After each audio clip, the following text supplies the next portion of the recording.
Well, we've made it to the end of another week, and that means it's time for me to do that thing where I look at your comments and try to answer them. I think I decided to call this video series Shane's Inbox, so Shane's Inbox time. So obviously I picked these comments at random. If you see your comment in here and you're like, ooh, and then I don't pick yours, it's not personal, obviously. It just, it is what it is. I'm going to pick them at random, and if I see a subscriber, a member, those sorts of people will get preferential treatment. So first, let's look at channel members because they do get preferential treatment on YouTube. They will get their stuff more visible, and I will take more time to answer them. So Les over here, this is on a video talking about my 12 gigs of RAM. How much RAM does your smartphone need video? And, this is a topic that I was worried what kind of response it would get, because I kind of figured some people would be like, clearly you're just a fanboy, you're just making excuses for the Duo,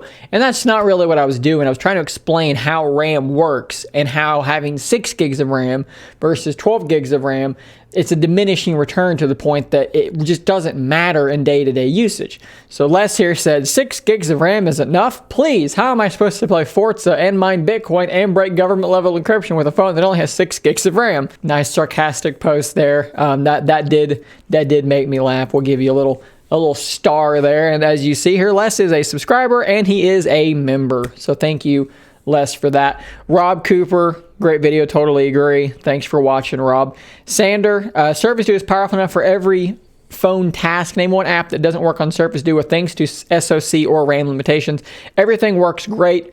The big problems are the bugs in the Microsoft launcher and Android build, and I totally agree. The Duo is not flawed hardware, it's flawed software.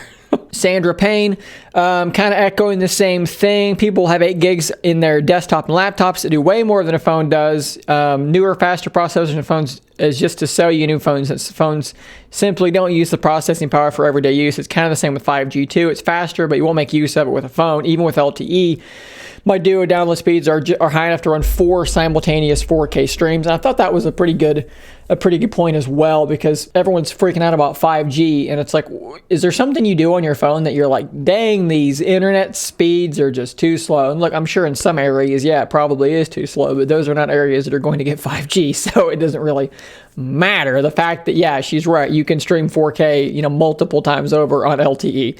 So now jumping back over to just the normal comments from everyday folk. This was a comment on a podcast I did a while back where Cameron says, seems like an old type of video with her just sitting there listening to you rant, LOL. And then he did say, not trying to be harsh. Didn't take it as being harsh, made me laugh. And as you can see, my response there, he's right. I have a thing where I monologue, where I just start talking over whoever might be around me. And so part of why we're reducing the frequency of the podcast is I want to find better topics that will allow Jesse to be more vocal and to come more to the forefront, because I know I'm doing it. Like, I'm aware. I edit the video, I'm here. It's a character flaw. Call it a character flaw, I guess. I talk too much. It's kind of my job though, right? All right, so what about the elephant in the room? Surface Duo announced for the UK, and the price is ridiculous. It's incredibly overpriced, and we have plenty of comments echoing that. Dave Graham, waiting for the phone to come to Canada. However, at that price in Best Buy, not going to do it. Price way too high for what it is with a meh camera and older hardware. Too bad, I guess. I stay with Samsung after all. Does Microsoft really want to sell these? Has to make you wonder at this pricing. It's insanity. They know they're not going to sell any of these things at this price. It's ridiculous. There's going to have to be a sale or a price cut or something.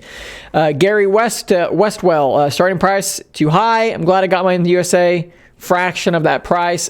Yeah, again, it's insane. Here's another, glad I got on the line for a fraction of the price that it will start at. George Hayes, Mobile Geezer, a good friend of the channel. Insane price in the UK. Here's an interesting one here, and the price disparity is a telling sign. Price it high in Europe and hope for no sales as you lower the price in the US to clearance the soon-to-be EOL Surface Duo 1. So EOL, it's not really going to be the end of its life because it will have 3 years of updates. We're like 6 months into that cycle, so I won't grant that. But it is interesting to think about the idea of, why are you pricing it this high and then you're cutting the price in America? Like, it really doesn't make any sense. So it does make you kind of wonder, Surface Zeta is on the horizon. We'll probably have an announcement, honestly, before too long. So it makes you wonder what they're doing here. Sean, this is on the video talking about RAM as well. Says he's been saying this for years. People keep advocating for higher and higher specs when it may not even be necessary because they don't understand how technology works. Yeah, I think that's a big part of it. People just see bigger numbers and they think bigger means better. My phone has a 108 megapixel camera, therefore it must be a better camera than the 12 megapixel in the iPhone or the Pixel. Well, not necessarily. It's not really that simple. Bigger numbers don't always mean better. It's like, I've got 6 gigs of RAM and that person has 12, therefore their phone must be faster. Well, no, it just means their phone can have more apps open at once. It's not really faster. It's like my gaming computer here has 24 gigs of RAM. But I edit video, so makes more sense in that regard. But like, if I went to a terabyte, guess what? I've been playing Valheim a lot lately. If I went to a terabyte of RAM, Valheim would not run any faster because Valheim's not using the RAM I already have. Like, it's not how RAM works. It's not a linear progression. It's not more RAM equals more FPS, more performance. The returns diminish quite rapidly once you hit a certain threshold, which 6 gigs, 8 gigs, that's right in the realm where with the size of apps on phones that it really just doesn't make any sense anymore. Win 2008 workstation, the only valid reason I think, this is again regarding the RAM conversation, simulation software like MATLAB, which may take advantage of all the available RAM, but this is not really a thing on mobile. But yes, in a normal case scenario, it is complete overkill. The only advantage would be future proofing. We don't have any scenarios that exist as of yet. However, there may come a time when 64-bit gaming requires more than 4 gigs of RAM and smoother experience will require above 6 gig threshold. Yeah, that's totally possible. Things will progress in that manner, and they will. Things will take up more and more RAM as things get more and more kind of intense, but that's not going to happen next year or the year after. Duo will fill fast in 2 years, 3 years time. It's not going to move that quickly. AD here commenting and said, in the developer options, could you please check the values of transitions, animation scale, Windows animation scale, and animator duration scale? Are these the values that would make Surface Duo feel faster? So yeah, kind of. So basically what those do is like when you swipe up to go home and the app will like shrink down, or when you open an app, it goes zoop and it kind of pulls up like that. You're basically tweaking the speed at which those animations play at. So if you're in developer options, you'll see those options. And if you put them to 0.5, those animations will all play a little, at half speed. So it may feel faster. Any news on the Surface Duo 2 Surface Zeta? No, nothing major. I will say that I'll have a video coming before too long where I'm going to try and kind of pull together all that we do know and put something like that out there similarly to what I did with the Surface Neo video. But right now, there's really not a whole lot out there. We know that it is coming. We know that it should be here before the end of the year. I've seen some people talk about summer potentially, but that is all kind of speculation. We do know that Zeta is well into development, and the specs have been final for probably 8-10 months or so, maybe longer. So, yeah, more coming on that one. Here's a comment from Pabs talking about Surface Zeta. What do I think they're going to improve on it? It's almost certainly going to have 2 cameras from what I'm hearing.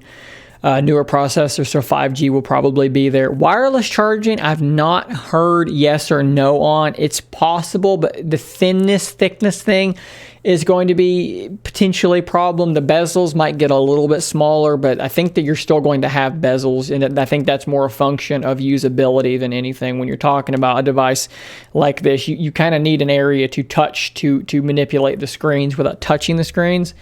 But yeah, I think the cameras for sure are going to see probably the biggest improvement. So Darren Lynn has a really good comment here about the RAM situation. He talks about how, he says, I feel like when devices get more memory, the OS makes more of it available for use. This is why even on computers and phones with more memory, you often see the device using up more of it just because it's available. He is 100% right. If you have 10 gigs of RAM, and you keep opening apps, it's not going to kick any apps out until it has to. So the more RAM you have, the more RAM you're going to use. So the question is less how much RAM are you using, and it's more how much RAM do you need to use for your phone to feel fast. So he's 100% right there. Fantastic comment here by Aaron. Shane, you missed an opportunity. You should have called this a rampage. I'll see myself out. It's a really good comment. Really appreciate that. Let's give a response there. That's right on the money. Kahuna, just download an app that gives you more RAM and bam, problem solved. Of course, yes, just download more RAM, you're good to go. Here's a comment talking about, this was actually on a podcast episode as well, talking about what Microsoft could do better with Duo. They said, we'd love to try this device, but don't trust Microsoft. I'm going back a few years. Microsoft left me holding the bag on a few products, Zune, an antivirus and so forth. And it's a totally fair thing to be worried about. All I will say to that point is that it was different leadership. So this is a Surface device and it's under completely different leadership, and there's not been any Surface devices that have been put out and then just left there with no support. I can see it's still Microsoft, and I get that. All I'm saying is it would be a first under this leadership. Microsoft is so big that there's different groups doing different things. So the Surface team has never done this before. So if that might ease your nerves about Duo being abandoned, I really don't think it's going to be abandoned. I don't think it has been abandoned. I think that there's a lot more in play than just that. Aiden here responding to me talking about Valheim in the podcast.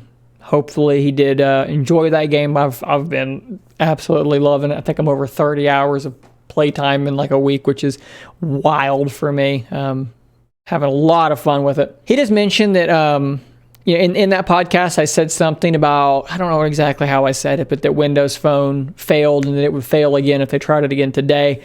He said, I still think it's the best OS for phones, but without apps that will never take off. It's way better than Android, although, okay, etc. Windows Phone versus Android. I think that my biggest distinction there is that having apps or not having apps, I consider that to be a part of the OS. So to me, that is why I would say Android is a better OS than Windows Phone. Now, look, I'm going to make people angry by saying that, but the market has already spoken in that regard. The market voted and said that Android was better. And I think that for me, you can look at Windows Phone and say the UI was great, the interface was really intuitive, and all those great things about it. But then for me, I'm going to say, well, does it have this app? No. Does it have that app? No. Does it have that app? No. Then I'm out. It's not a good operating system. If it doesn't have any apps, that's the problem. And if you want to break those two things apart, the app selection and the OS, and you want to say, well, the OS is great, but it has bad app selection, I guess you can do that, but I'm combining them because I think it's the same issue. It's like saying I made a car that's incredible, and you're like, oh, that's cool. What's the deal with it? And you say, oh, well, it runs on a fuel that you can't get anywhere. You wouldn't say, well, it's a great car. It's a shame about the fuel thing, but it's still a great car.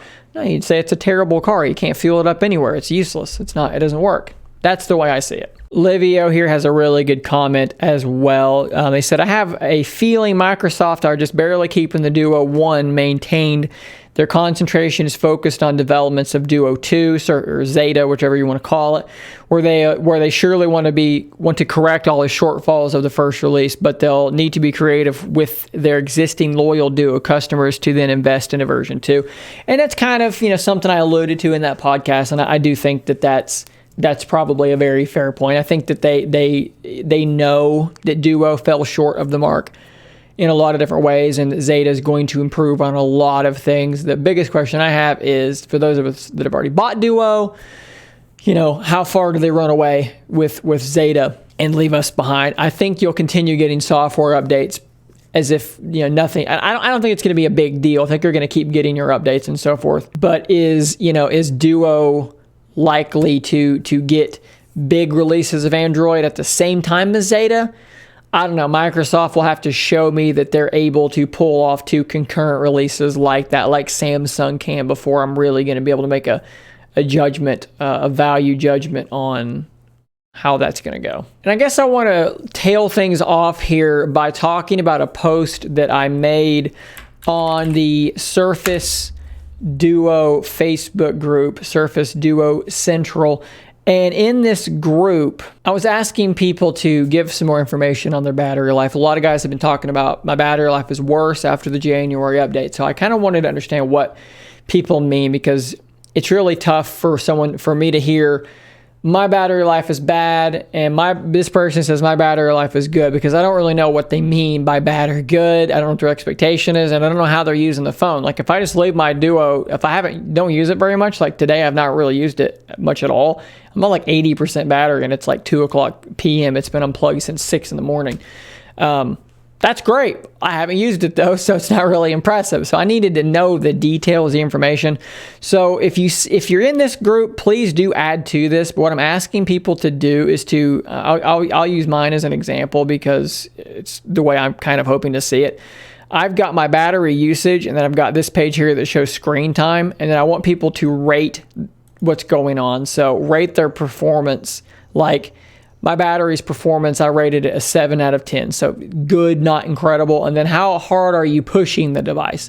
You know, like today, it would have been like a 3 or a 4. I barely have used it. So that would have indicated or been beneficial to know that, because it's not enough just to say, here's how long I have gone in between charging. I need to know what you've been doing, how much screen time you've had, et cetera, because I think that there's a lot of talking past each other in this stuff, because I could kill this thing's battery really quickly if I wanted to. If I just wanted to have a YouTube video playing in 4K while I'm playing Call of Duty or something on the bottom screen, and just do that for 4 hours, I could probably get close to killing the battery.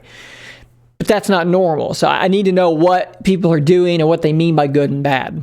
So if you're in the Surface Duo Central Facebook group, find that post and give a comment, because it's still slowly building out. So guys, that is the end of my inbox video for this week. If you like this video, please do consider hitting that join button down below or going to the link to Patreon in the description.